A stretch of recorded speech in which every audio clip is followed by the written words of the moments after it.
Magandang umaga, bagong Pilipinas. Narito ang Police News Express sa oras na ito. Police Brigadier General Nicolas Torre III, PNP Davao Regional Director, inaksyonan ang pagkakaiba sa mga blotter logbook ng Davao PNP matapos niyang matuklasan ang mga nagkakabahalang pagkakaiba sa mga blotter logbook ng pulis na nagpapataas ng duda sa iniulat na mababang antas ng krimen sa lungsod ng Davao.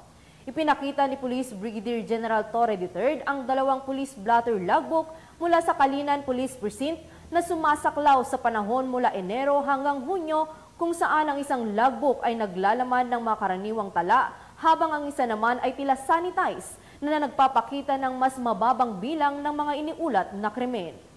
Ang pagkakatuklas ng mga binagong logbook ay nagdulot ng mga alalahanin tungkol sa tamang tala ng mga crime statistics sa rehiyon na humantong sa pagsusuri ng kasalukuyang mga gawain at agarang pag-aayos ng pamunuan ng pulisya sa lungsod ng Davao.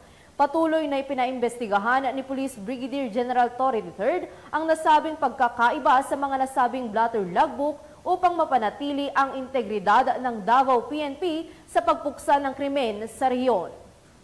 Para sa iba pang napapanahong balitang pampulisya, laging tumutok sa Police News Network.